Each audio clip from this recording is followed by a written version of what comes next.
Women make up 40% of our total workforce. The earnings of women, as compared with those of men, dropped another 8% in the 60s. Full-time women workers earn less than 2/3 of what male workers earn. A woman high school graduate earns less than a man who has not completed elementary school. Job segregation based on sex has increased in the past 30 years. Only 1 in 600 corporate officials are women. In the lowest paying jobs, less than 1% are men. Women are locked into dead-end, low-paid jobs. The unemployment rate for women is 48% higher than for men. Like low-seniority blacks, women are the last hired and the first fired. Poverty-stricken families headed by women have more than doubled in the past 14 years. Those headed by men have decreased by 50%. In 1972, there were 10 million mothers and children on welfare. There are 34 million women in the workforce and 4.3 million belong to organized labor. Women make up half the membership of 26 international unions, but comprise less than 5% of all union leadership.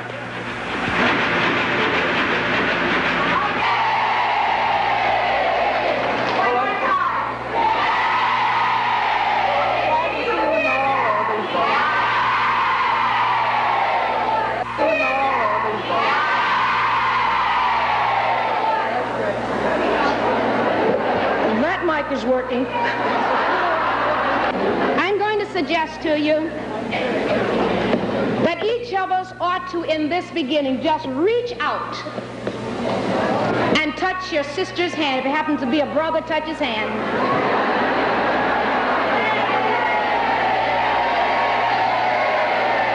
All right? And I want you to make this beginning pledge with me. To reach out and touch your sister's hand and make this world a better place for her if you can.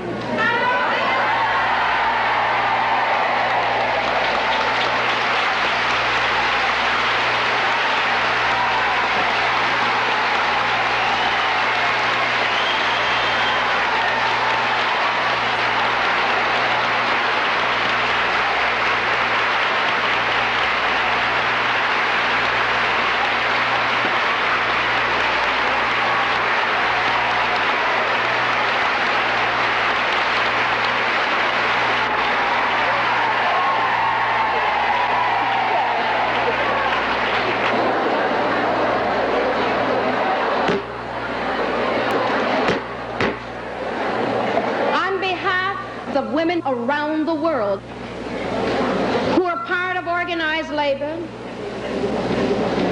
on behalf of the 30 million or perhaps more unorganized sisters in whose interests we also meet, I now declare this founding conference of the Coalition of Labor Union Women, which is our temporary name, open and ready for its business.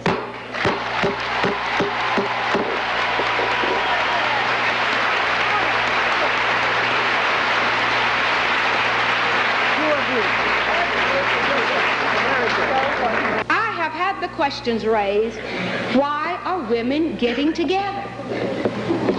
Isn't that an interesting question? Women are getting together because it is about time, and I emphasize that union women get together and begin talking about their own problems, their own needs, and deciding some affirmative action to deal with those problems and those needs. Women everywhere else are doing it, and many of our women are going into other organizations, and they're seeking help from other organizations because their problems are there, and too many of them, up to this point, have been ignored.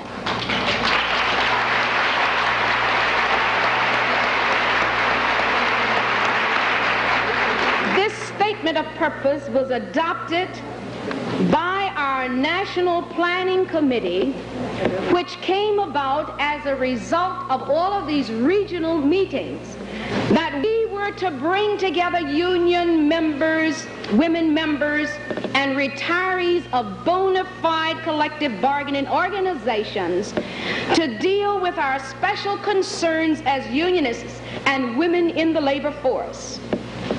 In an inter-union framework, this conference will consider positive action in the areas of equal pay, equal rights, and equal opportunity. More specifically, education about women's legal rights, adequate maternity benefits and child care, equitable hiring and promotion practices, adequate minimum wage, and I would like to change that to say adequate livable wage,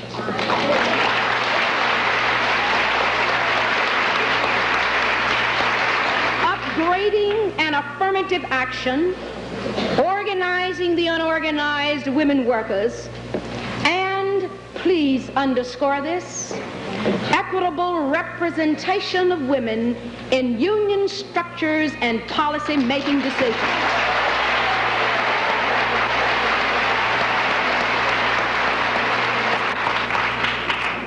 I can't begin to tell you how many calls we got on our telephone, how many letters were written, and the impact was felt around the world. Immediately we started getting calls from Dublin, Ireland. We started getting calls from Africa. We started getting communications from Paris and from other areas saying we hear that the trade union women in America are getting ready to get together. A very beautiful letter came immediately from a sister who said, I read about the meeting. I am in the hospital now, but I will be well by March the 23rd and the 24th. So please include me.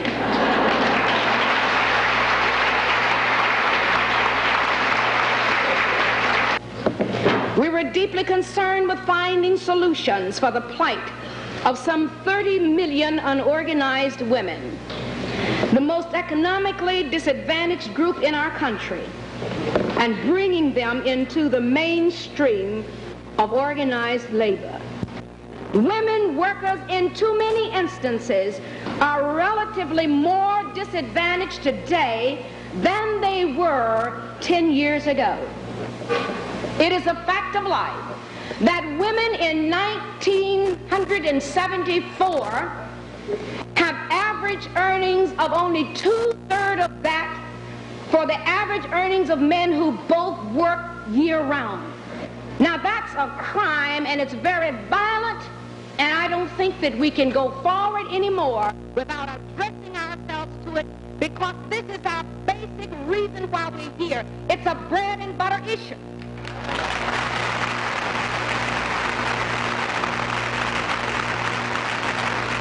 For many of us, sisters, when we look at the facts and the figures, it's a life and death issue. It's a matter of survival.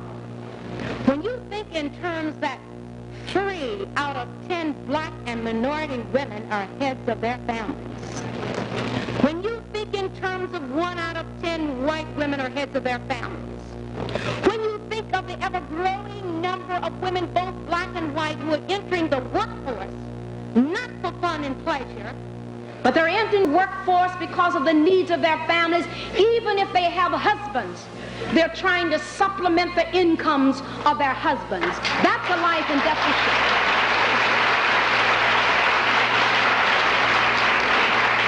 When you think of the fact that a job becomes very, very crucial to us, and that if we have to spend 8 hours in the workforce, we want to get as much for that 8 hours as we possibly can.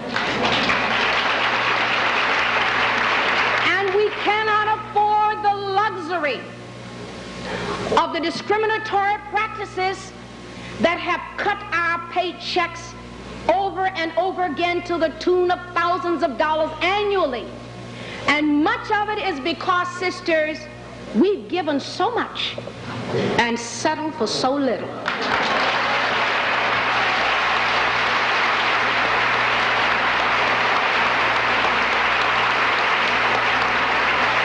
Women who work for the same reasons that men work. They have to.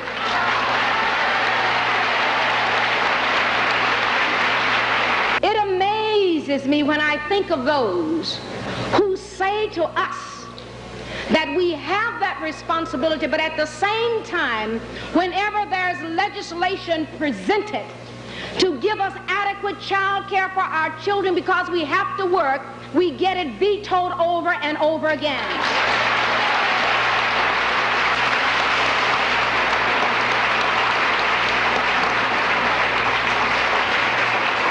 And oh, I wish that we had a week of weeks, because what we're going to be dealing with today and the day and a half have been problems that have been accumulating for centuries.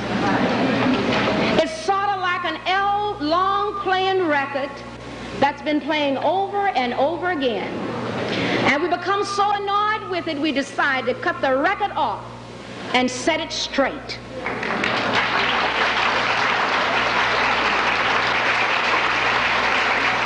We had a very beautiful sister with us this morning, and when I call her name, most of you can identify with her, and I take this opportunity to share this beautiful experience with you. It was our own sister Beulah Sanders, who heads up the Welfare Rights Organization. And so I said to Beulah, Beulah, you have the welfare rights women more organized than women in the labor movement to get together as an organized group of women. If you would give us this day and a half to get our own thing together when welfare rights mothers call, when mothers of other civil rights groups call, when women in the political action call, women in every other women's movement call and say, here's a cause that we think that all women ought to be rallying to, we'll have some forces to bring to the rally.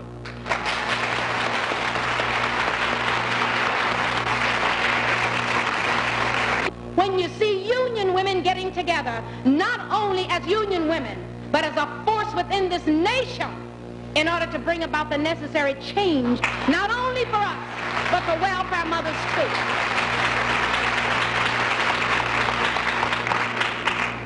So today, sisters, is our day. We're going to try to pull it together. Unity is key. Unity is important. Your idea may not be the winning idea.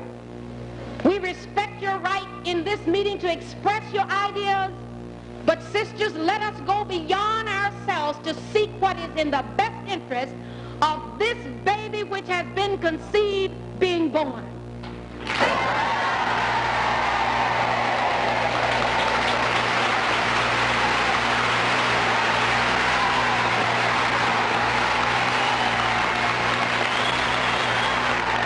Now, 3,200 trade unionists have come to Chicago, some by bus, some by train, and some by plane. And I think that has a message. It is a message for George Meany, and if his line's busy,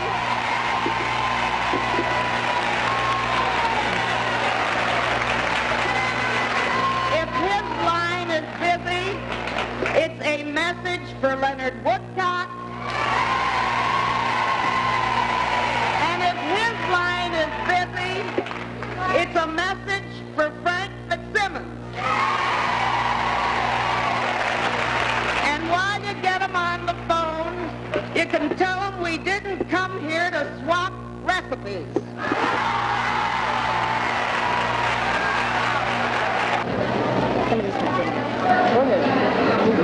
Adding to the last sentence, after the word women, especially the needs of minority women who have been traditionally singled out for particularly blatant oppression. Do you want me to since one more time? Those opposed? The paragraph is so amended.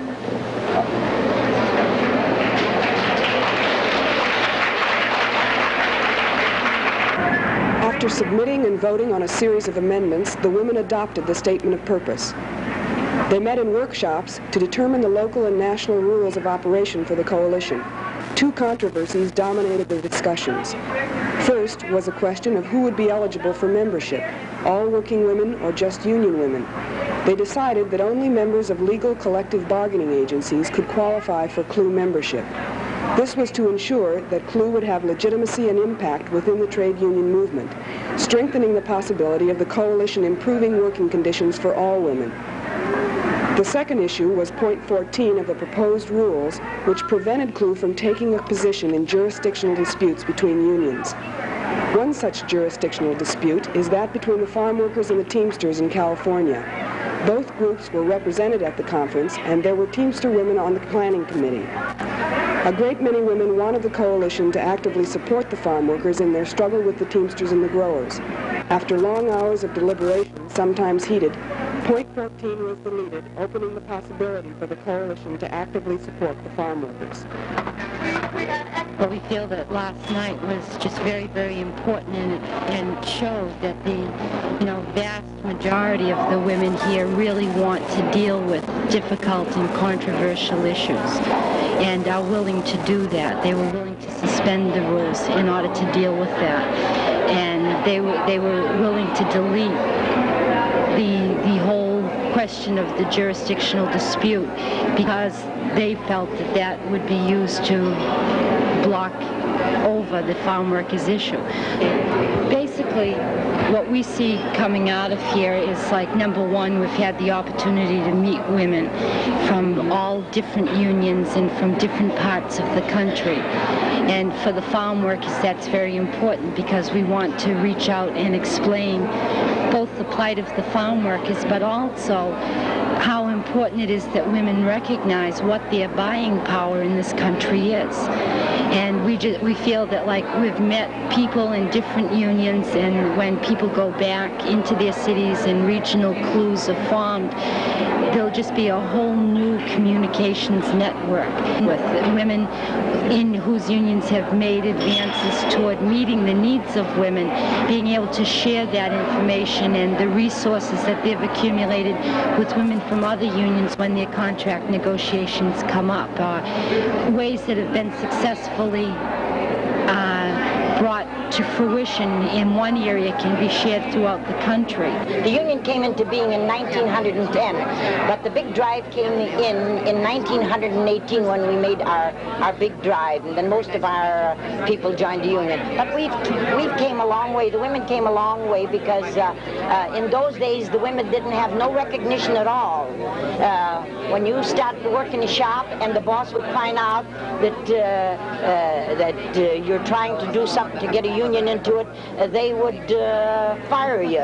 So, and you had nobody to fight for you in those days. And now we haven't got that trouble. They have to give you recognition, because they know that the women can fight it. So that's the reason why. You certainly look like you can fight it. Oh, I fought hard. I've been in every spectrum alternated there. I give and I took too.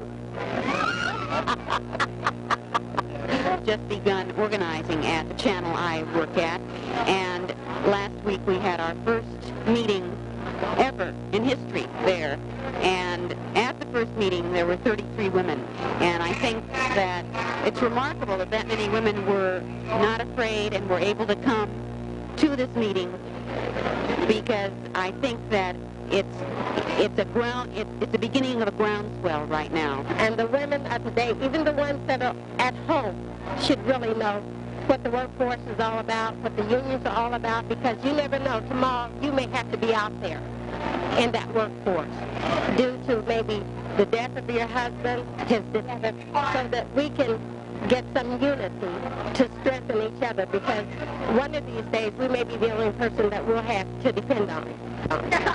What's your name? My name is Juanita Mann, and I'm in Local 75, United Furniture Workers in Baltimore, Maryland. I work for East Blue Plaza in Columbia. I work in a department with men, which were all men at first. Then we stopped to get into the department, and there's 3 women operators there. We know what it's like to work with men and to be pushed down but we fought hard, and this is the reason why I came here today, to tell the other women to fight on. You can make it. If we made it in Baltimore, you should be able to make it wherever you are at. Just keep the faith and fight. Keep on keeping on. And another is, of course, the building women's leadership within the union itself. I'm in the Office of Professional Employees Union, and out of, I think, 31 on the top executive board, there is one woman. And you know very well that the membership must be about 80% women. On the problem of organizing the unorganized, which is something I'm very much interested in, I find that male organizers have great difficulty in organizing women. They approach them in exactly the same way that they approach men, but the issues that women have to face are not the same. But they won't get implemented unless the women are there to see to it that they are. Not because, or primarily because, the male members of the union aren't going to give it to them, because it's to the advantage of the company not to give the equal pay for the equal work. The current situation where 4% of the country controls 90% of the wealth simply cannot survive, and we get a much more equitable distribution of wealth and services and of work, and it becomes clear that every adult citizen has the right to dignified work.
Women, that we might bind ourselves together for the concern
less than 2 hours remaining in which to conclude the urgent business of structuring a nationwide coalition, the women tabled action resolutions on the farm worker boycott and other issues in order to adopt the rules for the organization and report on the election of officers. National leaders were elected and charged with carrying out the policies of CLUW on a national level.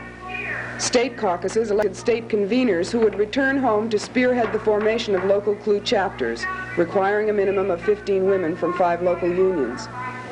Trade union caucuses elected officers responsible for implementing the goals of the coalition within their unions, primarily organizing the 30 million unorganized women workers, pushing for positive action within their unions against sex discrimination in pay, hiring, job classification, and promotions, supporting legislation for child care, a livable minimum wage, improved maternity and pension benefits, and stricter health and safety laws, working for the ratification of the Equal Rights Amendment and the extension to men of protective labor laws, and fighting for increased women's leadership within the union structures. In only 2.5 days, these women from 58 unions around the country successfully created an organization that has the potential for changing the lives of all working women in America. It promises to be the most significant development in American labor history since the formation of the AFL-CIO.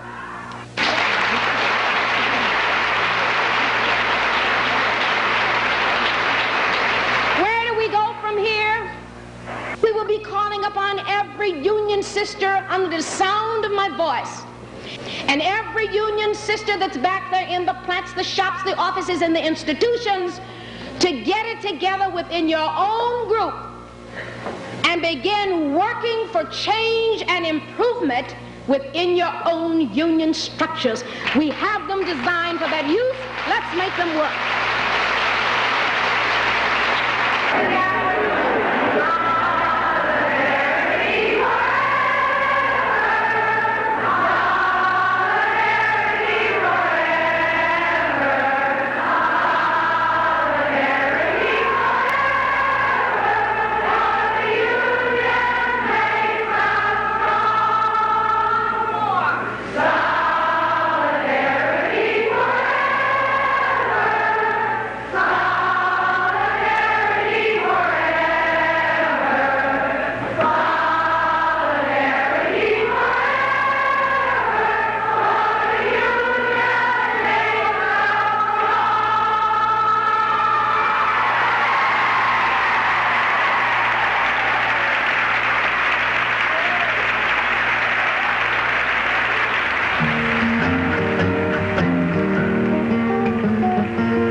Everybody needs a chance to live.